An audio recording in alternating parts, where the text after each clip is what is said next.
Hello, you are fine? You are attending Pratik sir's English classes? Oops. But this is how most of the non-native speakers use English incorrectly. And the agenda of this video is to inform all the learners about 10 cases of inappropriate usage of English language. Dear students, welcome back to Divine Providence Academy YouTube channel once again. And I am Pratik Kundu, your instructor. And in this particular video, we are going to see how to rectify the errors that we make so often, either due to lack of knowledge or by slip of tongue. In any of the cases, it doesn't give positive vibes about a speaker. We will see 10 examples, and here is the first one. You are fine? You are attending Pratik sir's English classes? Now, this has to be, are you fine? Are you attending Pratik sir's English classes? What is the rationale behind this? Whenever you ask any questions, these sentences are called interrogative sentences. And kindly remember to start these sentences with auxiliary verbs like am, is, are, has, have, did, do, does, right? So, for example, you can say, just now I have told you the example already, so you can see that on the screen here. Besides, you can also say, do you like pizza?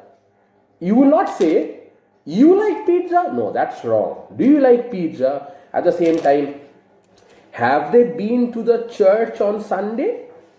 That's another way of saying it, another way of asking another question.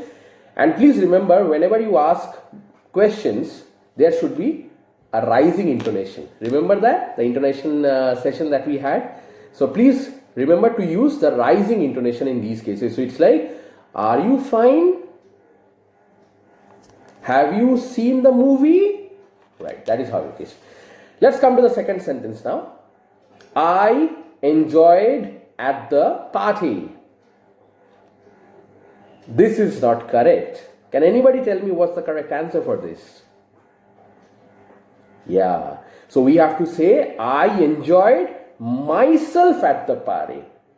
What's the rationale? The rationale is whenever you have verbs like enjoyed, and then there is a pronoun as a subject before that, the succeeding part of the sentence, I mean the predicate, has to have a reflexive pronoun. So this will be, I enjoyed myself. Now all of you know that reflexive pronouns are formed by adding self with the pronoun. So that is reflexive pronoun. So it will be, I enjoyed myself at the party. There is another way of looking at it. I mean, if you say I enjoyed at the party, the question is, who enjoyed? I enjoyed what? So there is like that a kind of a information gap. So that has to be filled up. Whether you enjoyed or you made others enjoy. So I enjoyed myself at the party. Now the third sentence is, this is a very important one. I prefer tea than coffee. Now, prefer is basically a comparative adjective, and normally it's okay if you use than when you are comparing, but there are some words like prefer, superior, inferior, exterior, interior, elder, younger. They do not take than, they always take to. So the right answer for this will be, as you can see on the screen, I prefer tea to coffee. Isn't it interesting? And sometimes we also say Sam is elder to me by 2 years. But if you use older instead of elder, then it will be Sam is 2 years older than me. So be very careful with the usage. That is the reason we thought of adding this particular topic in the session today. Fourth sentence, the family comprises of 4 members. Now most of the Indian families, as you know, there's husband, wife and 2 kids. So 4 members, but that's not the right sentence. There is an error. It will be the family comprises 4 members. What's the rationale? Of can never succeed the word comprises or comprised. Please remember, this is a rule of English. However, you can say the family consists of 4 members. That you can say. You can use the word consists, but you cannot use the word of after comprises. So it will be the family comprises 4. The 5th sentence is either Krishna or his friends is to blame. Is this correct? So how many subjects do we have in this sentence? 2. Krishna or his friends. There are 2 subjects here. But this is not correct. Okay. What's the rationale? Rationale is according to the concept of subject-verb agreement. If there are 2 subjects and those 2 subjects are connected by correlative conjunctions like neither nor, not only but also, either or, the verb agrees to the subject closest to it. So as you can see in the screen, there are 2 subjects, Krishna and friends. Krishna is singular, friends is plural. So do you think that the verb over there will be is? No, it's going to be are. Either Krishna or his friends are to blame. The 6th question is the people was waiting eagerly for the Prime Minister's address. Now, this is a very simple one, of course, but people do make a lot of mistakes here.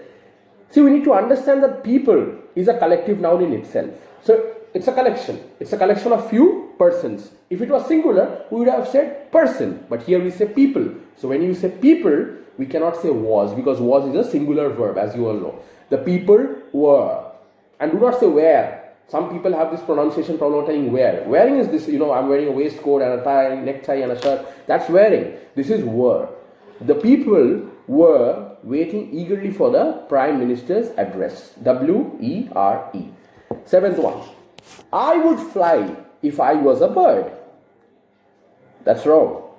Although you might not be seeing any imminent errors in this, but there is a mistake. And the rationale is whenever there is a sentence of, say, which is reflecting your dream or aspirations, the auxiliary verb, what is the auxiliary verb here? As you can see, it's was. So the auxiliary verb cannot be was, so it will be were. So you say, if I were a bird. Now can I go with were? I is a singular pronoun. How can it go with a plural verb like were? But this syntax is followed in this case. If I were a bird, I would fly. 8th sentence. He studies in an university. Now this is very natural, okay? But there is a huge blunder here, I would say. University. The word starts with a vowel. So it's very natural for us to put an as an article with words starting with vowel. Over here you see the same thing, but it's not correct, because English is not only about writing, it's also about pronouncing the words correctly. And when you pronounce university in an accent, it is not, as people in India say, university. No, it's not it's university. So it's coming out from your throat. You're throwing it out. So you, and when you say university, it seems as if the first alphabet is not U but Y, and Y is a consonant, and with consonant we know that the article that is used is a. So we have to say he studies in a university, not an. These are very, very tricky examples. 9th one. The next sentence, the Burj Khalifa in Dubai is one of the tallest structure in the world. You see this? That's the Burj Khalifa. Imagine bungee jumping or skydiving from such a structure. What an adventure would it be, isn't it? But so Burj Khalifa is one of the tallest. Now when I am keeping Burj Khalifa here and I am telling tallest structure, look at the syntax and the formation of the sentence. It's a very important one. We use this phrase one of the tallest, one of the strongest. What's the subject? Will it be singular or plural after that? Once you finish this phrase, one of the. Now I don't have any other examples to show you. Let's consider this pepper and salt to be two other buildings, and here's the Burj Khalifa. Consider this to be very tall. So when I'm telling one of the, remember, this is a group. I am choosing one and I'm making it separate, right? Here are the other two. So it has to be plural. This part has to be plural. Only then you can take the one and filter it out.